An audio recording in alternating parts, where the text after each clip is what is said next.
Jodhpur range की आज हमने यहाँ पे सारे पुलिस अधिकारियों के साथ बैठक आयोजित की है। और जोधपुर रेंज जैसा आप सभी जानते हैं कि काफ़ी कारणों से बहुत महत्वपूर्ण रेंज है, न केवल अंतर्राष्ट्रीय बॉर्डर की वजह से बल्कि साथ ही साथ जिस तरह से गत समय में औद्योगिकरण हुआ है और नए यहाँ पे संयंत्र लगे हैं, तो उसके कारणों से और जो चुनौतियां हैं उनको लेके हमारे जो सारे पुलिस अधीक्षकगण हैं इस रेंज के, उनके साथ आज यहाँ पे बैठक आयोजित की गई।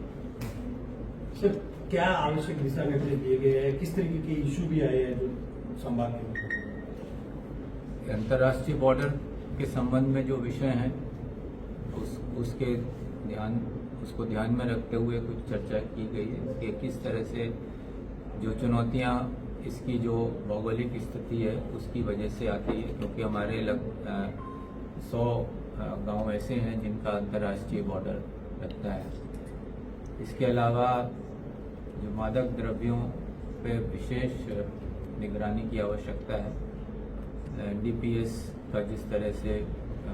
इस्तेमाल गत समय में सुनने में आया है और ख़ासतौर से युवाओं में किस तरह से इसको हम रोक सकते हैं, और नए नए जो इनके तरीके, नए नए जो माध्यम आ रहे हैं, वो एक पुलिस के लिए जो चुनौती है उसको हम किस तरह से संगठित होके और काम करें, प्रभावी काम करें, तो उस पर बहुत गंभीरता से विचार किया जा रहा है। और साथ ही साथ जो इसके लाभ लेके जो तस्कर हैं उनकी संपत्तियों को किस तरह से नष्ट किया जाए, उनको उसका लाभ नहीं लेने दिया जाए, उसके लिए हमारी इन सबसे बात की गई। सर, आने वाले वक्त में क्या कुछ नवाचार देखने को मिल सकते हैं बेहतर पुलिसिंग को लेकर के, क्योंकि हाल ही में जो कुछ घटनाएं हुई वो पुलिस विभाग के लिए भी ठीक नहीं थी, तो आगे क्या कुछ एक्शन प्लान आपका उसको लेकर के रहना वाला है? नवाचार से ज़रूरी ये है कि जो हमारी जो बेसिक पुलिसिंग है, जिसमें हमारी गश्त की व्यवस्था है, हमारे लोगों से जुड़ने की जो व्यवस्था है, अपराध नियंत्रण के लिए जो अपने जो जनता के माध्यम से जो हमें सूचनाएं समय पे मिल सकती हैं उसको प्राप्त करने की, और लोगों में यह विश्वास पुलिस के प्रति बनाए रखने की जो ज़रूरत है, तो अगर हम उसको ही ध्यान में रखते हैं तो बहुत हद तक हमारे से लोग जुड़ते हैं और हमें अपनी समस्याएं के साथ साथ उनके आसपास होने वाली गलत गतिविधियों की भी सूचना समय पे देते हैं। तो उसके लिए हम चाहेंगे कि हमारा जो पुलिस थाने का जो समस्त स्टाफ है उसकी सक्रियता अपने फील्ड में इस तरह से बनी रहे कि लोग उसको जानें, लोग उस पर भरोसा करें, और किसी भी समय उसकी हमारी मदद की ज़रूरत हो तो वो निसंकोच उस तक और हम तक पहुंच सकें। साथ ही साथ जो महिला अत्याचार हैं और दलित अत्याचार है, उसमें हमने देखा है, आज अभी जो समीक्षा कर रहे थे, गत समय में न केवल संपूर्ण अपराधों में गिरावट आई है बल्कि साथ साथ रेंज में महिला अत्याचार और अनुसूचित जाति जनजाति के साथ भी अत्याचारों में गिरावट आई है। अब इसको हमें आगे बरकरार रखना है,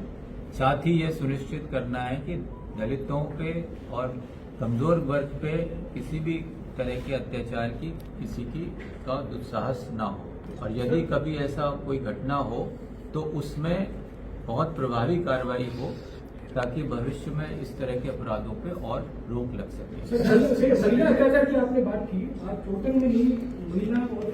उनकी बच्ची और नाबालिग बच्चे के साथ थानाधिकारी द्वारा थाने के परिसर के अंदर मारपीट का मामला सामने आया, जिसको लेकर जैन समाज के लोगों ने मालवे कलेक्टर को एक झंडा दिया है। आज की दिन की बात है। तो सर, वो थानाधिकारी अगर उनको मार रहा है, उनकी अब तक मेडिकल भी उस बच्ची का नहीं हुआ है, उसके बारे में सर आप क्या कहना चाहते हैं? देखिए, ये जो घटना, मैं ये नहीं कह रहा कि कभी घटनाएं समाप्त हो जाएंगी समाज में, और पुलिस का ये प्रयास है कि पहली बात तो जहाँ तक संभव हो इस तरह से घटनाएं ना हो, और दूसरा यदि कोई घटना हो तो उसके पीछे जो घटना कारित करने में व्यक्ति शामिल हैं उनके विरुद्ध प्रभावी कार्रवाई। तो ये हमारा हमेशा प्रयास है। सर बाड़मेर सरहदी इलाका है और इस इलाके में अंतर्राष्ट्रीय तस्कर जो है वो पिछले कुछ समय से लगातार सक्रिय है और इस तरीके की घटनाएं सामने भी आती हैं। इसको लेकर के कैसे प्रभावी मॉनिटरिंग की जाए, पुलिस क्या सोचती है इस मामले में?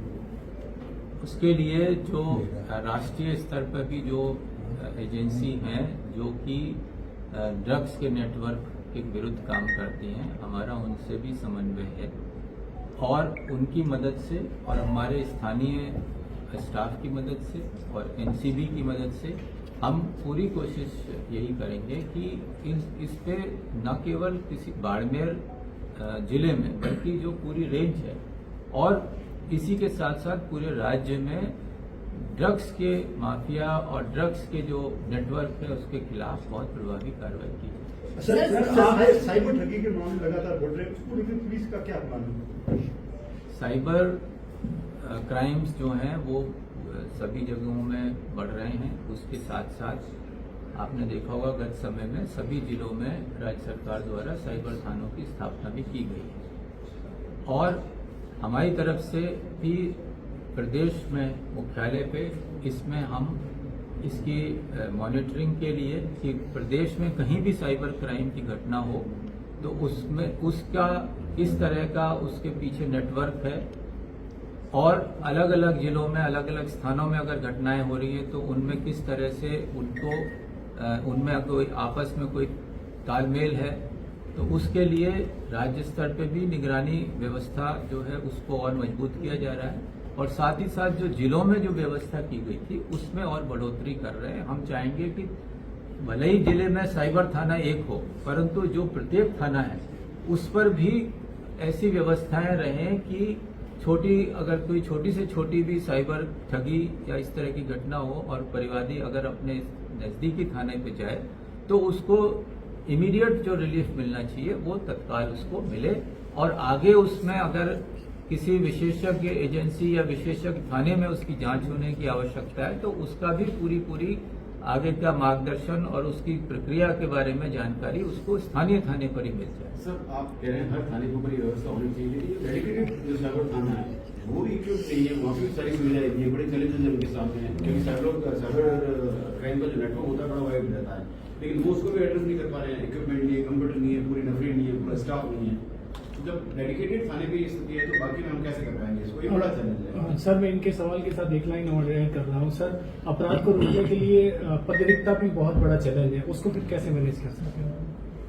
देखिए आपने कुछ जवाब आपने पहले ने दूसरे का दे दिया कि धीरे धीरे इसमें चूंकि ये थाने को अभी सेटअप हुए बहुत समय नहीं हुआ है और तो निश्चित रूप से जो उसमें जो कैपेसिटी बिल्डिंग है हमारे स्टाफ की वो भी ग्रेजुअल प्रोसेस है। अभी ये इसको हम फेजेस में इसको हम डील कर रहे हैं। पहला ये है कि सबसे पहले इमीडिएट उसमें जो आज की तारीख में 1930 पे कंप्लेंट करनी है तो पहला कार्य है कि हम जनता में अधिक से अधिक ये अवेयरनेस दे पाएं कि इसकी सूचना तत्काल देनी है, इसकी रिपोर्टिंग तत्काल करनी है ताकि आगे उसमें और नुकसान होने से बच सके। तो जो प्राथमिक जो उसमें कार्रवाई अपेक्षित है तो स्थानीय थाना स्तर पर अगर उतनी भी जानकारी मिलेगी तो बहुत हद तक लोगों को रिलीफ मिलता है। फिर आता है कि उसमें और टेक्निकल जो इन्वेस्टिगेशन की आवश्यकता है उसके लिए कुछ टूल्स की जरूरत होगी, उसके लिए कुछ और साधनों की जरूरत होगी।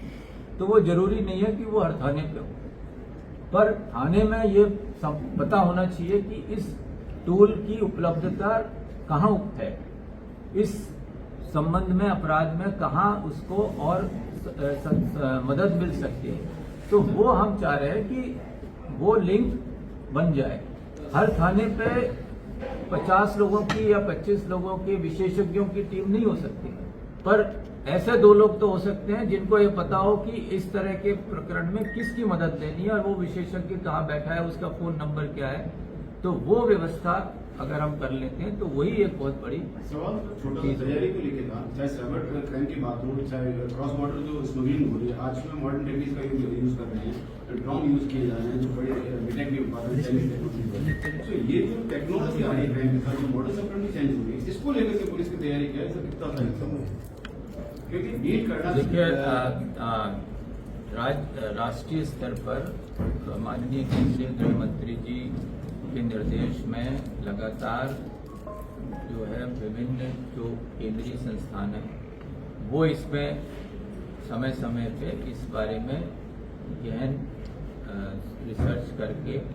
और क्या क्या जो ज़रूरतें हैं पुलिस की आज की चुनौतियों के अनुरूप किस तरह की टेक्नोलॉजी चाहिए, किस तरह का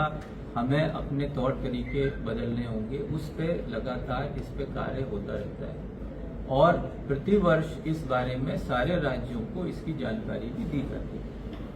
हम उस जानकारी के माध्यम से अपने स्टाफ को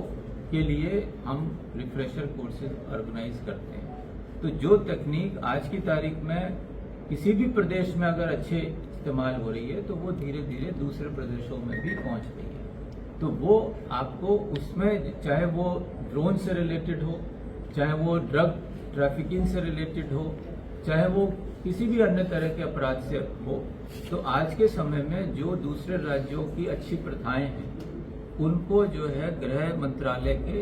एजेंसीज हैं वो आगे से आगे दूसरे राज्यों तक पहुंचा रही हैं और राजस्थान भी उसका लाभ लेगा। सरकार सर सभी विभागों को बजट मिलती है, लेकिन जब पुलिस की बात आती है तो बहुत कम बजट मिलता है और सबसे बड़ी बात है फैमिली क्वार्टर जो है वो लाइन्स के अंदर भी बहुत कम है और जो है वो बहुत जर्जर स्थिति में है। कई थाने जो है वो स्ट्रीट टाइम की जो बिल्डिंग्स है उसके अंदर चल रहे हैं और इसकी आड़ में जन सहयोग की भाव बताते हुए कई आपराधिक तत्व है जो दान देकर एक तरीके से दानदाता बनकर पुलिस के नजदीक आते हैं और उनकी एक जो छवि है वो एक दानदाता या समाजसेवी की बन जाती है। इन चीजों पे पुलिस कितनी गंभीर है?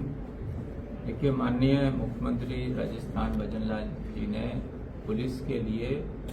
कभी भी किसी चीज के लिए मना नहीं किया और जब भी जो भी हमारी अपेक्षाएं रही हैं, जब भी हमने राज्य सरकार से मांगा है तो पिछले बजट में भी आपने देखा होगा कि बहुत सारी चीजें राजस्थान पुलिस को मिली हैं और जो हमारे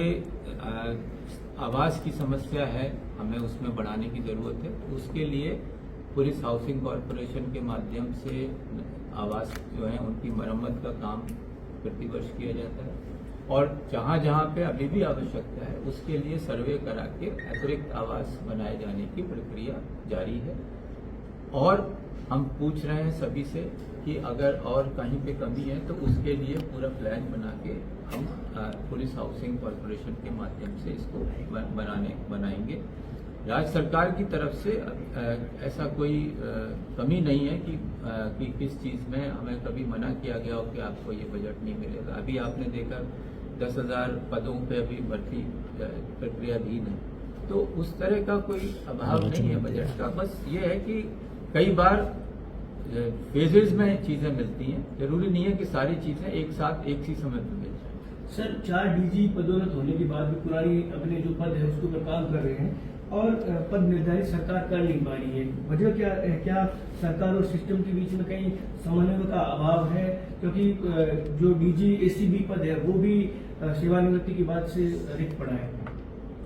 देखिए ये ट्रांसफर प्रमोशन और ये सब जो है ये राज्य सरकार के विषय की वस्तुएं हैं तो इसमें मेरे द्वारा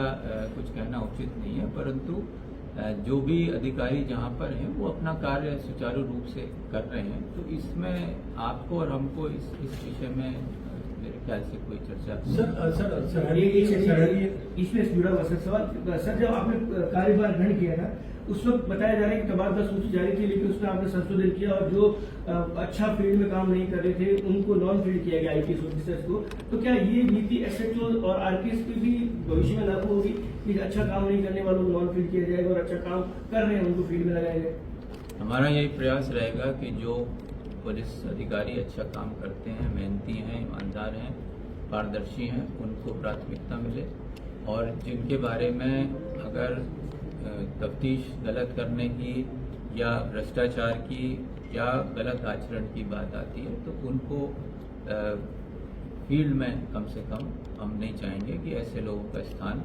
अच्छे महत्वपूर्ण पदों को इसके लिए पूरी प्रयास यही रहेगा। सर सरहदी जो बाड़मेर जिला है या सरहदी जैसलमेर बाड़मेर जिला यहाँ पर क्या है लोगों में शिक्षा के अभाव के कारण कई बार जो आत्महत्या के केस है वो बढ़ते हैं, उसको लेकर के हालांकि बाड़मेर की हम बात करें तो बाड़मेर में जो क्राइम रेशियो है वो करीब 30% से ज्यादा कम हुआ है, लेकिन इस तरीके के जो केस आते हैं उसके लिए पुलिस किस तरीके से तैयारी कर रही है? आने वाले समय में ऐसे लोगों में कैसे जागरूकता भी कर सकती है, क्योंकि सामूहिक आत्महत्याओं के केस बहुत ज्यादा होते हैं। देखिए, उसके लिए जरूरी है कि पुलिस की जो हमारी जन सहभागिता की जो विभिन्न स्कीम्स हैं, हमारे CLG सदस्य होते हैं, सुरक्षा सखियां हैं, पुलिस मित्र हैं, ग्राम रक्षक हैं, ये सारे लोग जो हमसे जुड़े हुए हैं, उनका अगर सक्रिय सहयोग मिलता है तो इस तरह की जो चुनौतियां हैं, जो लोग कई मानसिक अवसाद के कारण कोई गलत स्टेप ले लेते हैं, तो उसमें हमें सफलता जरूर मिल सकती है। उसमें आपका भी सहयोग, मीडिया का भी सहयोग अपेक्षित रहेगा कि ऐसी चीज़ों को लोग कई बार जल्दबाजी में या छोटी सी घटना पे ज़्यादा विचार करके आजकल मानसिक जो लोग हैं उनको समय पे नहीं एड्रेस करके कई लोगों को काफ़ी गंभीर उसके परिणाम मिलते हैं। तो उसमें हम ये कोशिश करेंगे कि पब्लिक के लोग हमसे ज़्यादा से ज़्यादा जुड़ें, उनके माध्यम से हम ऐसी बातों को लोगों तक पहुंचा सकें। आपको याद होगा यहाँ बाड़मेर पुलिस चौपाल, रात्रि चौपाल भी आयोजित कर रही है, तो इन सब के माध्यम से एक हम लोगों तक पहुंच सकते हैं और इस तरह की चर्चा कर सकते हैं कि जो न केवल पुलिसिंग को बेहतर करे बल्कि एक आम जीवन को भी अच्छा कर सकती है। साथ ही साथ हमारी कोशिश ये भी है कि युवाओं को हम ज़्यादा से ज़्यादा अपने साथ जोड़ें। हम चाहेंगे कि और जो युवा हैं, खासतौर से 18 से 25 वर्ष के युवा, वो हमारे साथ जुड़ें। हमारे थानाधिकारियों से हम कह रहे हैं कि अपने थाने में जो वो CLG के साथ युवा लोगों को भी जोड़ें, उनको उनके साथ उनके खेल कूद की गतिविधियों में शामिल होने का प्रयास करें, उनको उनके भविष्य के लिए उनको मार्गदर्शन दें। उनकी जो एनर्जी है, हमारा जो युवा है बहुत सक्षम है, राजस्थान के युवा हैं, उनके लिए इतनी आज की तारीख में इतनी संभावनाएं हैं कि आप सोच नहीं सकते। जरूरत है कि उनकी जो ऊर्जा है उसको सही दिशा मिले। उस जरूरत है कि उनको कोई गाइड करे कि किस तरह के परीक्षाओं को में वो बैठ सकते हैं। आज सिर्फ कोई एक या दो प्रोफेशन नहीं है, सैकड़ों प्रोफेशन है, अपनी इच्छा के अनुसार से कहीं भी जाया जा सकता है। तो हम चाहेंगे कि युवा हमारे माध्यम से हमारे थानों में जाएं, हमारे अधिकारियों से बातचीत करें और उन्हें जो भी मार्गदर्शन चाहिए वो उनसे प्राप्त कर सकते हैं। हम उनको चाहेंगे कि हम उनको गाइड कर पाएं कि उनको अगर तैयारी करनी है, बीच में आपने सुना होगा कि लोग नकल करने में, लोग पेपर चोरी करने में, पेपर खरीदने के उसमें चले जाते हैं। तो अपने माँ बाप के अच्छे पैसे को इस तरह से खर्च करना और आप में बिना नौकरी में आए आप चोरी करना, ये कहाँ तक सही है? तो इस सब को दूर करने के लिए मैं आपके माध्यम से भी सभी युवाओं से कहूंगा कि आपको इन सब को छोड़ के सीधा सीधा रास्ता चुनने की आवश्यकता है और उसमें अगर आपको लगता है कि हमारे माध्यम से आपको कोई मदद मिल सकती है तो आपका हमेशा स्वागत है। सर, राजस्थान में एक बड़ा इश्यू पेपर लीक, ऐसी परीक्षाएं जो सामने निकल करके आ रही है कि जिसमें इस तरीके के निकल के केस सामने आए, जिसमें अगर SI भर्ती है तो वो अपने आप में बहुत इम्पोर्टेंट भी है, क्योंकि अभी हालांकि DB ने उसके ऊपर रोक भी लगा दी। उसको लेकर पुलिस क्या सोच रही है और पुलिस का क्या है? पुलिस का यह है कि इस तरह की कोई चीज बर्दाश्त नहीं होगी। SOG हमारी इसमें पूरी तरह से लगी हुई है और इस तरह की कोई छोटी से छोटी भी शिकायत हमारे लिए बहुत महत्वपूर्ण, बहुत गंभीर है और ऐसे इसमें अगर कोई भी व्यक्ति लिप्त है तो उसको पकड़ना और उसके खिलाफ कानूनी कार्रवाई करना हमारा प्रमुख दायित्व है। अभी sir Punjab police, Punjab DGP ने प्रेस कॉन्फ्रेंस करके बाड़मेर बॉर्डर से 60 करोड़ की हेरोइन पकड़ने का एक दावा किया था। उनका क्लेम था कि बाड़मेर पुलिस BSF के लोकल कोऑर्डिनेशन में किया गया था, लेकिन लोकल स्तर पे किसी भी एजेंसी ने इनपुट शेयर नहीं किया। तो स्टेट एजेंसी के बीच लेक ऑफ पार्टीशन को आप किस तरह से देखते हैं? नहीं, राजस्थान पुलिस का पंजाब, हरियाणा, दिल्ली, सभी जो हमारे और इधर गुजरात, सारे पुलिस एजेंसी से बहुत अच्छा समन्वय है और जो भी कार्रवाइयाँ होती हैं वो एक दूसरे के सहयोग से अच्छी तरह से की जाती है। सर, पुलिस विभाग के द्वारा क्या फीडबैक आपको मिला है? क्योंकि देखिए सरहदी जिला होने के साथ साथ हाल ही में कुछ जो सांप्रदायिक भावना है वो जल्दी आहत हो जाती है, जो आरोपी पकड़ा भी जाता है पर मामला ठंडा नहीं होता, वो तूल पकड़ता जाता है, तो उसको लेकर के किस तरीके से आगे बेहतर काम होगा? अभी तक तो जो मेरी बातचीत हुई, हमारी बात जारी है, पर जो अभी तक जानकारी मिली है उसके हिसाब से कुल मिला के अच्छा माहौल है, अच्छा वातावरण है। और राजस्थान और विशेष तौर से ये प्रदेश का ये हिस्सा हमेशा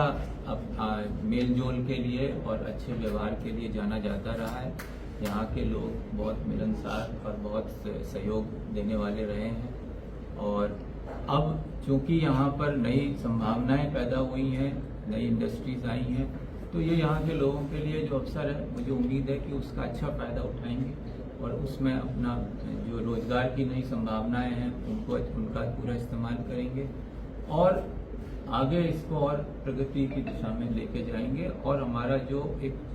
सामाजिक जो वातावरण है उसको इसी तरह से और अच्छा बनाते हैं। सर, राजस्थान को अगर हम पूरी तरीके से देखें और कंपैरेटिवली पश्चिमी राजस्थान, यहाँ पर चुनौतियां माना जा रहा है, चाहे आप वातावरण की बात कर लीजिए या फिर अभी जैसे इंडस्ट्रीज आई तो उसके बाद आम लोगों के बीच में जो लगातार हम देख रहे हैं कि कई बार धरनों की स्थिति होती है, जिसकी वजह से कहीं ना कहीं पुलिस का जो आम कार्यकाज है वो भी कहीं ना कहीं वहाँ से जो है कि कह सकते प्रभावित होता है। तो उसको लेकर के आप क्या सोचते हैं कि कैसे तालमेल बैठा है जिसकी वजह से आम कामकाज जो है आपका उन पर फोकस हो और जो पेंडेंसी है वो कम हो? देखिए, जब औद्योगिक क्रांति आती है या कोई नया डेवलपमेंट होता है तो सभी तरह की परिस्थितियां बदलती हैं, पुलिस की चुनौतियां भी बदलती हैं, तो वो और पुलिस उस सब के लिए तैयार है। तो ये नहीं है कि अगर एक चुनौती बढ़ती है तो हम दूसरी चुनौतियों को पीछे छोड़ देते हैं।